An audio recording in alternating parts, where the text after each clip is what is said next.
Hey everybody, in this video we're going to do a deep dive into the bid optimizer tool within PPCS. And I want to start by sharing with you the strategy with which to approach a tool like bid optimizer. So I'm here in PPCS, and one of the things that you'll notice is that the bid optimizer is really recommended as the last evergreen ongoing step to continue to optimize your spend, realizing the most out of your PPC efforts, and again, completing some of the other activities like quickly and easily negatively matching suboptimally performing keywords, extracting keywords, leveraging an advanced strategy in the form of search term isolation where you're driving performance for exact match keywords, but effectively harvesting, mining new keywords through broad and phrase match types. They may all sound very advanced, but that's the beauty of these tools. They do this all for you. And that's still the case here with Bid Optimizer, where it takes machine learning, understands your performance and your objectives in the form of your target ACOS to really just dial in your spend. So with that, let's go ahead and dive right into Bid Optimizer itself. It's actually a really straightforward tool in my opinion, and that's really where I want to make sure that you get the confidence in being able to leverage it, because it has a very intuitive dashboard and sort of workflow how you leverage Bid Optimizer itself. So if this is the first time you're seeing the dashboard, let's go ahead and just do a quick 1,000-foot view of all the data that's accessible here. So if we take a look at our very first row, our very first example here, we've got the keywords, the column on the far left-hand side here. And in this case, and for my example, man, wallet, leather is the keyword. The match type, this is a phrase match, the P indicating as much, nested under this campaign and this ad group. The runtime, so the expansive time since there's last been a change for this keyword, has been 30 days. That's quite a bit of time. So key takeaway here is when you first sync up your PPCS account, you really want to be vigilant with your bid optimizations, especially if you haven't been using a tool, machine learning, automation, any of those parts or pieces. You really want to be daily looking at your bid optimizations and driving more optimal performance. And that's what I'm going to share with you next. So if you'd like to manually refresh your runtime, clicking this button here will allow you to do that. We don't need that for now. We can see our current bid for this keyword. So it's 85 cents. We can manually adjust that here on the fly, but we're going to let Bid Optimizer do all the heavy lifting, machine learning, all of those parts and pieces where we just are presented with a new suggested bid based on those insights. And that's the next column here, a 66-cent suggested bid based again on our current bid, our performance in this runtime, as well as our target ACOS. Those are all important data points and variables that help inform that new suggested bid. Now, just to quickly, as easily, just to highlight this, if I click on this button, take this new bid suggestion, applies and pushes, and I'm done with bid optimization for this keyword. But let's dive a little bit more, of course, in this deep dive example for some of the additional functionality and the why effectively. Now, if we want to see another week of performance for this keyword, tack on another 7 days to our runtime, we can snooze that suggestion, come back here into Bid Optimizer and review with that performance in mind the new suggestion, or we can ignore it altogether. If you have strategic insights, reasons as to why you may want to ignore a suggestion, you can use the trash bin right here and make that change as needed. But what you'll see in the subsequent columns here for change and reason, the change is the amount of change from the current bid to the suggested bid, 19 cents in this example. The reason we're seeing this is that our spend is over our target ACOS of 25%. And so we're going to lower our bid to realize greater performance. And then this is where you can really get into the data, analyzing the data for this runtime and for this performance window. So we see we've got just under $30, $29.99 in sales against our $25.43 in spend, 37 clicks. So a healthy amount of clicks to inform really enough of a decision, an opportunity to make a decision here, and then an 84% ACOS. Now, if you want to dive a little bit more into the data, if you click Show Data, it's going to add in some additional fields to where we can look at things like impressions data. If you want to see the number of conversions, obviously relative to your purchase price that may have been expected. So we've got a single conversion or single sale, our cost per click, and so on. So if you have certain metrics that you like to keep in mind, again, you can really dive in and evaluate these parts and pieces. But if you're somebody that wants to just hang their hat on the tool doing all the heavy lifting at the reason level, at this really effectively high level, we can see that our target ACOS, and I'm going to show you where you manage that, is 25%. It's very clear that we're not performing up to our target. for a substantial or essentially a reasonable enough amount of time to expect that we will be performing for this keyword in particular.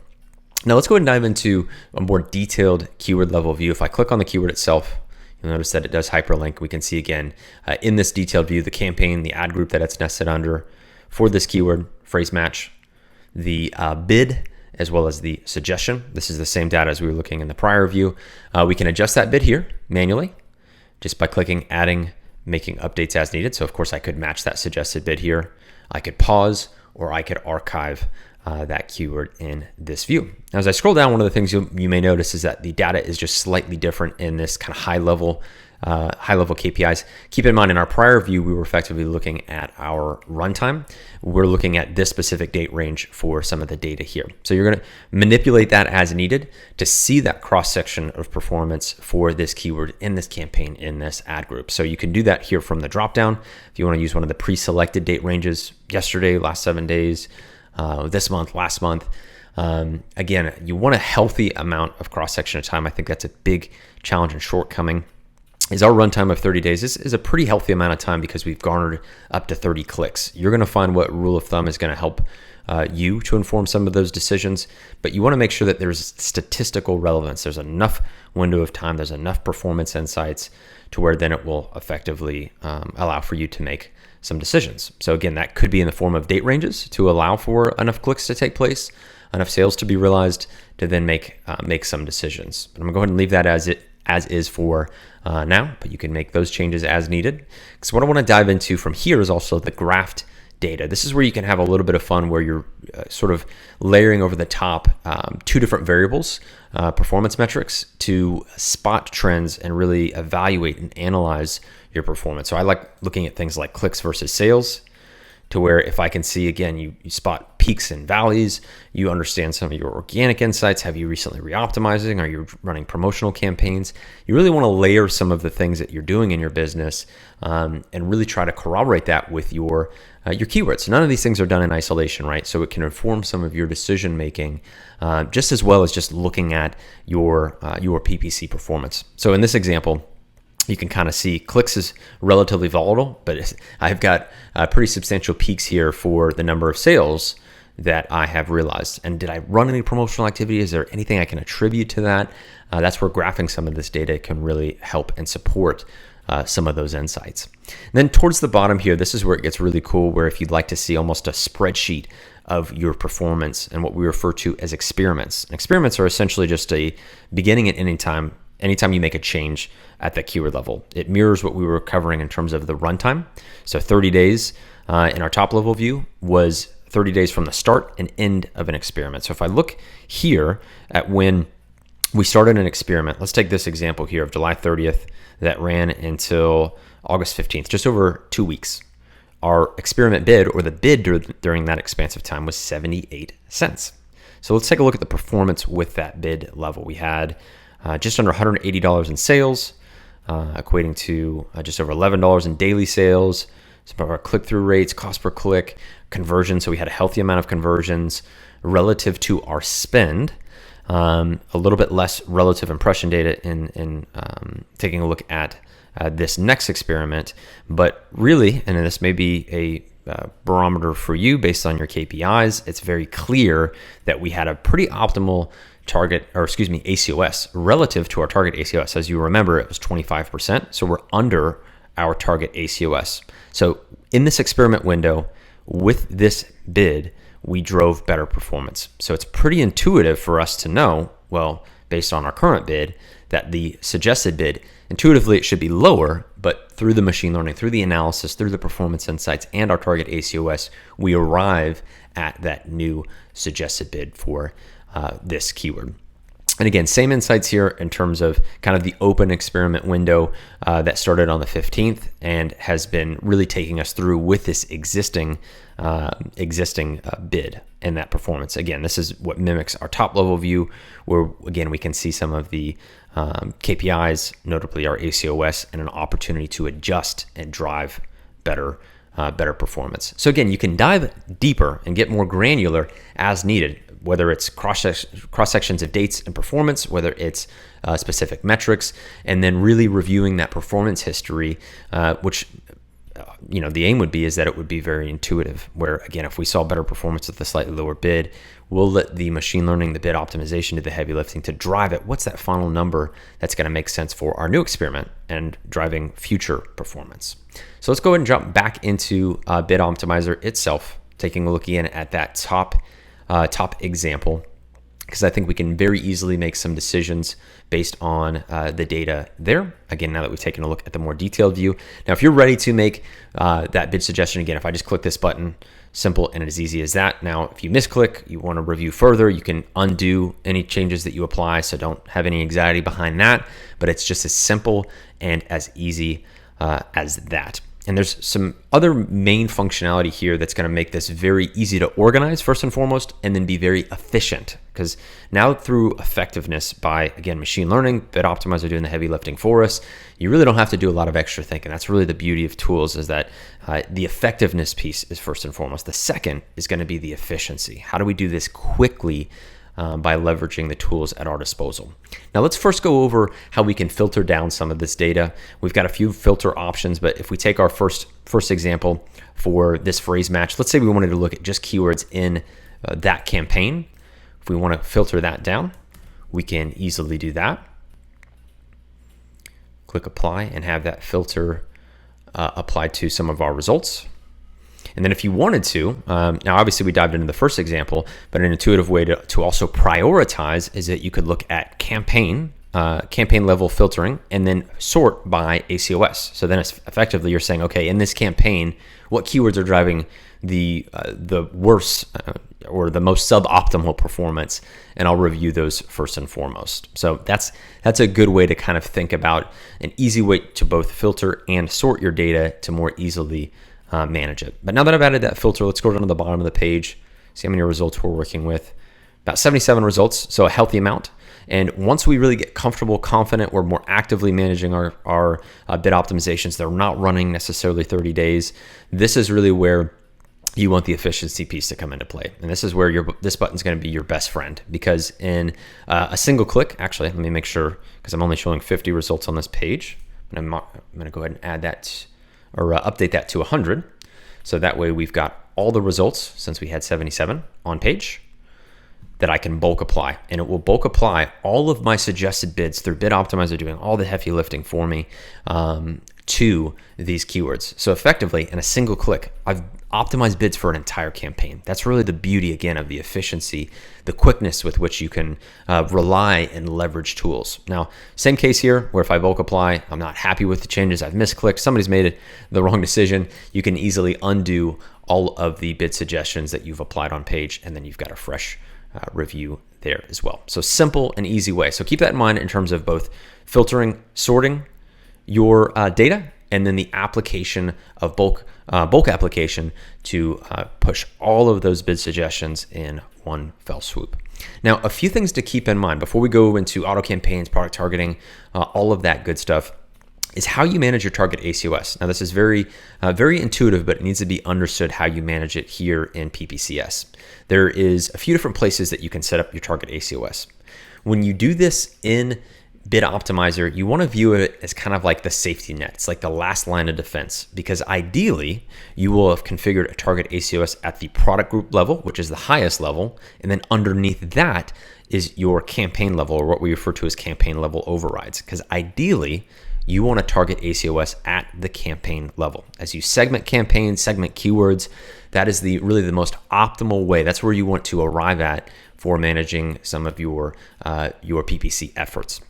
But this is kind of like a safety net. So typically you want your target ACOS and Bid Optimizer to be just a little bit higher. Like I said, it's that last line of defense where once you set it, it's the sort of the final result, or what's pulled if that product targeting or the campaign level override target ACOS doesn't exist. So again, you can manage it here. I clicked on the gear cog for the settings, where we can configure our target ACOS here.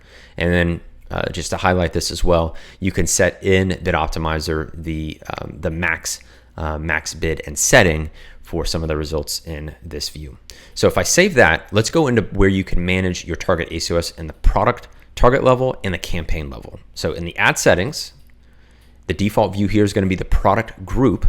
And so this again is where you can manage your target ACOS. We have a dedicated column here for each and every product group. So if we take our first example here of Wallet Passport, we can see our target ACOS, and that applies to the ASINs that we have in this product group, the campaigns that we have in this this product group, and the various ad groups themselves. Now I can easily update the target ACOS right here, click save and push that change. I can apply that globally here as well. And again, this is at the product group level. This is very intuitive, but I want to make sure that this is very clear that we're clicking global settings in the product group. And this is where the target ACOS is configured. So if I were to save this, it would save it globally across all of these product groups. Now, the level that's nested underneath that is your campaigns. Again, very intuitive here because you'll notice that these campaigns are nested under this product group. So the campaign level is more specific, and that's why we refer to it as campaign level overrides. If you click through this link here, we can set our campaign level target ACOS. So in this column, in each example here, we can do this on an individual campaign basis or through global settings. So I like to highlight that for global settings because again, that's very quick. It's kind of the quick and dirty way to configure target ACOS, where then you can come in and isolate campaigns. Again, campaign names running along the left-hand side here, and then the target ACOS having a dedicated column. Now, as you'll remember, the keyword that we looked at in our first example was in ASP phrase. It was nested under this campaign.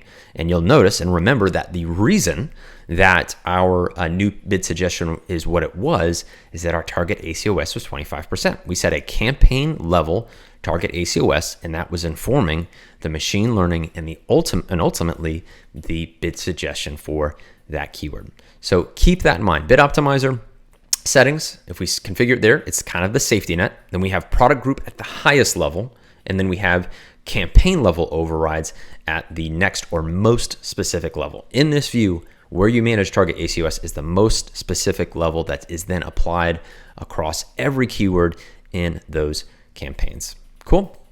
All right, let's hop back over into Bid Optimizer and let's take a look at a few other ad types. So if we look at auto campaigns, we have the same functionality in the intuitive dashboard that is Bid Optimizer. So this is going to make it very easy and seamless for you to optimize some of your bids, where more often than not you're driving maybe only incremental changes to your bid optimizations. Now I thought I had a few. I may not have had any in my auto campaigns. Let's hop back over and see. If I click back over,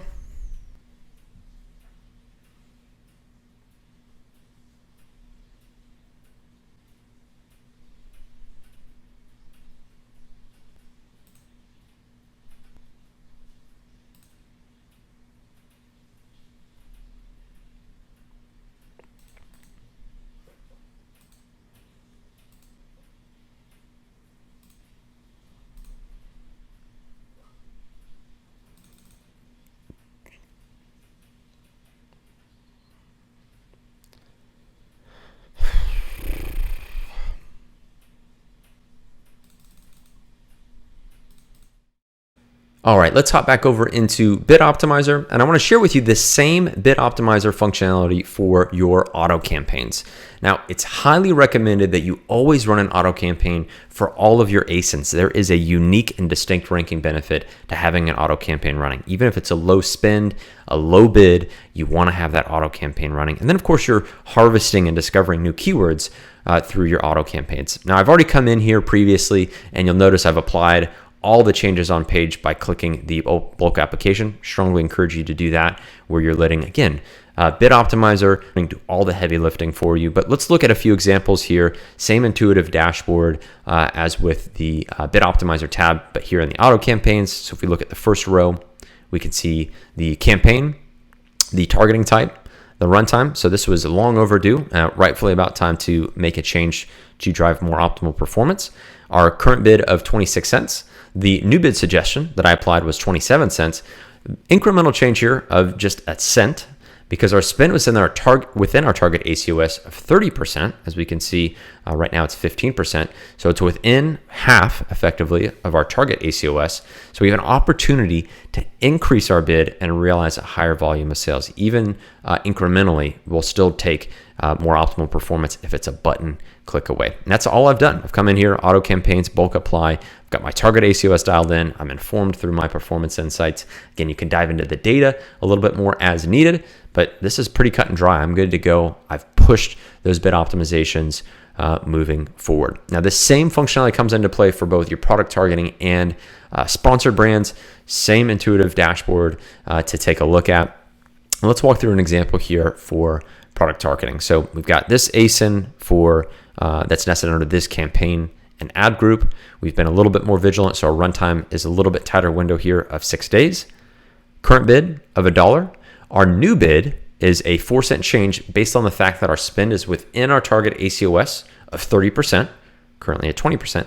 And so we have an opportunity to increase our bid for a higher volume of sales. And with 36 clicks, I'm comfortable with that. When you exceed 30 clicks, that's a pretty solid performance window to get some insights. Again, dive into the data as needed, but I'm a big fan of letting tools do the heavy lifting for me. If I'm informing it what my optimal performance is and it sees what my performance is, that understanding can drive where what the suggestions ultimately are to drive better performance moving forward. So again, you can dive into the data, looking at impressions, 36 clicks. Again, it meets my 30 click threshold there. Our spend, the number of conversions, we've got 4 sales against that at a 56 cent cost per click. But if we just take, again, a look at that high level view, we can see our spend to sales is pretty healthy. We like our ACOS. We want to drive more performance, and our target ACOS, again, what we've informed PPCS is saying, hey, I want to get the most out of what I'm setting as my target, and that's where this suggestion really comes into play. Same functionality here for sponsored brands. If we click over to that tab, where again we can take a look at a specific row here. Let's look at this first example for this keyword, phrase match, under this campaign and ad group. The runtime, 44 days.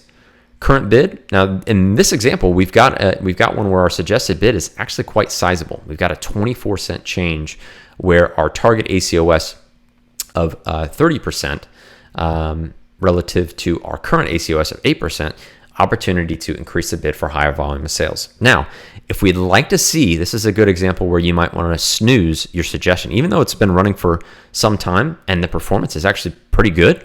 This is a pretty tight window. 4 clicks is not a lot of clicks to realize to really make a decision. Now, there may be some contention about that. You may have a strategic preference, but this is a good example of using some of the additional functionality based on what you'd like to do next. Do you want to see another week of performance before making a bid suggestion, or do you want to increase that bid, drive more performance, and get more in line with your target ACOS? You can see some of the strategic differences there.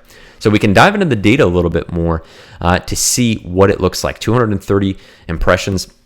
That's actually still relatively low. We've got 2 conversions relative to our $2.44 spend. Our cost per click at 61 cents. So it is quite competitive, but do we want to drive more sales? Do we want to get closer to our target ACOS and realize greater sales velocity for this keyword?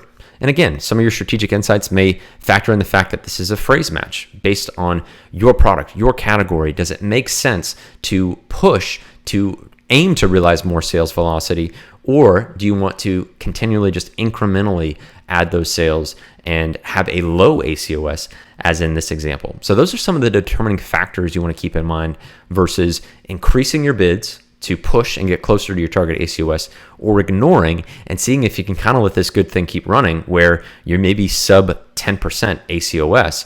But again, it needs to be driven by your strategic objectives. This isn't something you necessarily want to make on a whim, right? And really have that strategic filter. Now, if I scroll down to the bottom, I have a strong feeling that there is quite a few. Yep, there's over 2,330 results for me to review. And as you can imagine, as is indicative here with the runtime, pretty apathetic with managing some of the sponsor brands results here. So this is a good example where, again, we may want to use the filter to parse out specific campaigns. So if I want to categorize, filter down, and review specific campaigns, bring those in as a filter and review those together. Intuitively, a great way to tackle that. Then, of course, increasing the number of results on page if you want to bulk apply. Just by segmenting by that campaign, I've got a little bit cleaner view of results here. If I increase items on page, of course, me being a little lazy, I want to do as few bulk applications as possible. So in this way, for this campaign, if I scroll down, I've got 2 clicks before I optimize my spend and drive a greater ROI. So pretty cool, again, functionality there that you can leverage right away. Let's go ahead and take a look maybe at this second example to see, because that first one was a really good one. It was a one that fell right on that fence where I think it should give you time to really think about how you want to use Bid Optimizer in some of your objectives and really, again, informing your target ACOS. But this next keyword, wallet min RFID blocking, again, a phrase match because it's under this phrase campaign, sponsor brands ad group. But let's take a look at some of the heavy lifting done for us. So our current bid of $1.10, suggested bid of $1.20. So we've got a 10-cent change. And let's see why. We've got no results here. Absolutely nothing has taken place. So essentially what Bid Optimizer is saying, hey, let's get some activity injected for this keyword. Nothing's going on, and we've got an opportunity to increase our bid. So again, reason reflects as much. We've got no clicks for 20 days.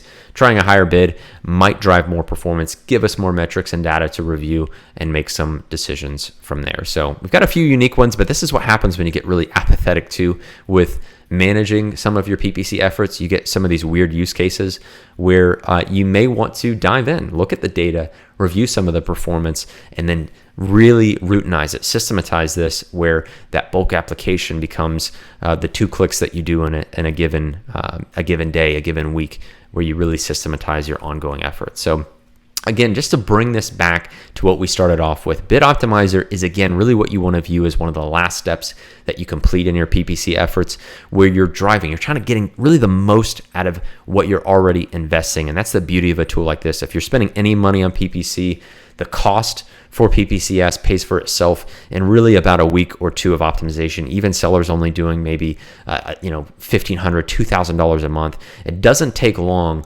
when you're spending money on PPC, which you rightfully should. That's on page, on channel optimization and visibility.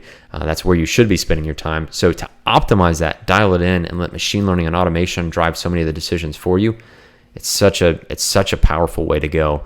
Really can't be understated. So to bring it back, that's the strategy of Bid Optimizer. We've gone into the tactical pieces, the intuitive dashboard, the ease with which you can apply suggestions, bulk application. Once you have the effectiveness piece drilled down, you can focus on efficiency, and then let Bid Optimizer, let machine learning do all of that heavy lifting for you. So with that, guys, I think I will leave it like right there. And to just bring it back to the top level here in PPCS, and really a reminder of, again, Bid Optimizer being that evergreen ongoing step to drive optimal bids, getting the most out of your PPC spend and realizing those PPC objectives, and doing it all in a very clean and intuitive interface. So I'm going to encourage you to dive in. It's, again, available here in PPCS. You'll find it very easily in the navigation, and cut some of that waste, drive more optimal performance. And I think you're going to be really excited about the implications of using Bid Optimizer on an ongoing basis.